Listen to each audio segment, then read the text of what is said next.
Hey everyone, happy afternoon. It's Tuesday. It's Tuesday. It's the afternoon, and we are coming here today to answer the questions that you guys shared with us and reached out to us with on our Facebook post. And we're always more than happy to answer any questions. So today we're just going to go through a couple of the ones that we had thrown out there. So, Alicia, you want to answer the first one? I would love to. Thanks for these questions. Yes. It's so fun to talk about them. So first was, what is our favorite design style? And we had a lot of fun looking through Google, like Pinterest. what is the style that we like so much? So our keywords. So mine is eclectic, coastal, bohemian. So I like to use a lot of different patterns. I put things together that some people initially would probably think don't match, but because it's stuff that I love and I like, it always ends up working. Yes. So, and coastal comes from the cool colors I use. So, for example, when I painted the inside of our home, pretty much every color came from the coastal Sherwin-Williams pamphlet. Like, I love everything on that pamphlet, and I don't even think they have it anymore, but I have it saved somewhere at home because I just those paint pamphlets are like, yes. If you're looking for just a general scheme or what you gravitate towards, like those are, I think, so helpful. Yeah, and then the bohemian part comes like bold color, bold patterns, and just texture. Yeah, lots of texture. So like I like to have like the wicker or rattan on furniture, or like a tufted headboard, stuff like that. And so yeah, I love the inside of my home. I have a lot of pink and blue in my house. Like, gosh, it's so nice that Brett and Barron are okay with that. But yeah, lots of pink and blue, and yeah, I love it. So pretty. And what did I say? Mine was, okay. I can't even remember. I believe I felt like I was an eclectic transitional style. So I really like to have different elements. I like to save things from when I travel, or maybe something that was my grandmother's, different elements like that. Sentimental. There we go. That's the right word.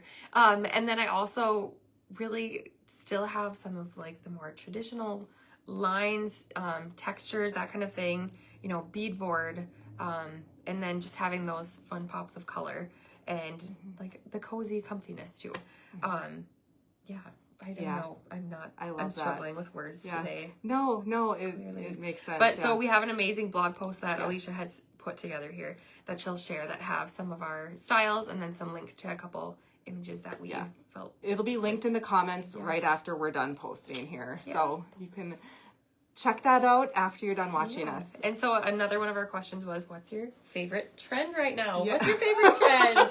My favorite trend? Yeah. My favorite trend is hand-painted furniture. So just to narrow it down, we went to the Spruce, which is kind of like a clickbaity website. Like their titles are like 5 fall decor themes that make your house look terrible, stuff like that. Just stuff that made us laugh. Yeah, we were really laughing. They had some really good do you want to share the trends that we picked from? Okay.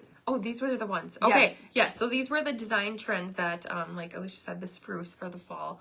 It was talking about rich color palettes, so like your plums, burgundies, maroons, moody colors, hand-painted finishes, vintage-inspired patterns, dramatic marble finishes, silvery metallic accents, which I thought was interesting, and see you later white interiors. that was mine. So I really feel like, can I talk about mine? Yeah, talk about yours. So I feel like white is maybe a safe color, even though there's so many different whites, but just the fact that leaning into maybe those moody colors or any color, to be honest, is exciting, just to be able to see some personality, because I feel like everybody loves color, even if it's black and white, even if it's gray, like that's a color, that's not just white. And I feel like deep down everybody likes a color, or they have a favorite color and they're maybe afraid to use it in their home. And like no color is wrong, but it helps to get some guidance or maybe some advice, or do some research on how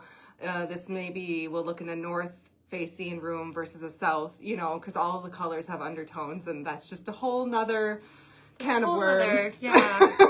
And where they're put and how they make you feel. We've been doing a lot of learning. Yeah, we have. So, okay, hand-painted furniture or furnishings. And I jump right to furniture when I think about this, because I've been doing this forever.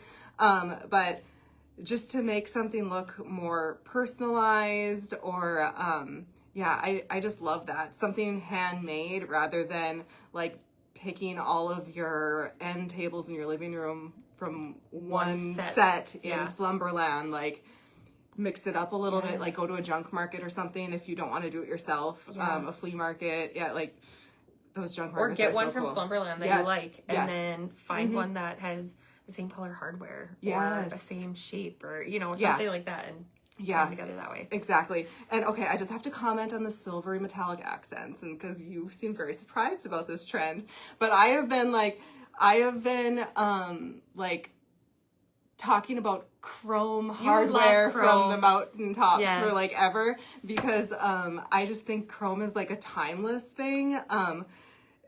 I feel really bad for all the gold hardware that has been installed in kitchens, because I mean that was a trend, and it's gonna go out, it's going out, and now 15 years from now it'll come back in, but that just goes to show, like, you just have to do what you like. Yes. Like, just do what you like. Because gold hardware is beautiful, like on a Navy kitchen, incredible. So just do what you like. Yeah.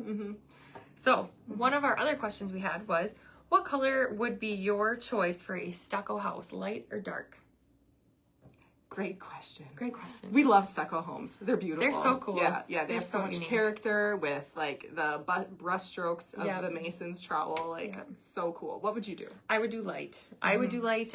We talked about this a little bit yesterday on how the light colors are going to allow that texture to show more than if you painted a dark color. If you went with like a dark brown or even a dark blue or gray or anything, like that's just going to hide the beauty of that texture. Yeah, it's gonna like allow the shadow to show up, like the subtle shadow. Take the shadow away. Yeah. Totally. So, but if your stucco home has a lot of patches, or if the trowel work is not something that you're in love with, go a little darker. Then choose a flat paint to hide imperfections. But yeah, with our lighter color choice, like both of us immediately said like an off-white or something creamy. A warm white or something, or like a not super cool, soft yellow. Ooh, yeah. Ooh, yeah. Ooh. So anyway, a painting stucco is a complicated process. So we would suggest, talking to like a paint professional, someone that could give you some advice on like how to do it the right way. Especially the prep work. Like anytime you paint an exterior of anything, make sure you ask the right questions for prepping. Like, we painted our house and it was cedar, like old siding that had already been painted. And so obviously like the prep work is key to be able to making your finish last. And it lasted us like almost 10 years. I thought it was pretty impressive. That's pretty good. I thought it was too. It was in the hot spots were in need of some touch-ups. Yeah. Nobody needs to know. Nope. It's done. It's done. Yeah. Well, I think that's everything for today. So that was so fun. And if there's any other questions you have at any time, feel free to message us. Comment on a photo on our page or anything. But we're always free advice. Yeah. Can't beat it. All right. Have a great day. Bye. Bye.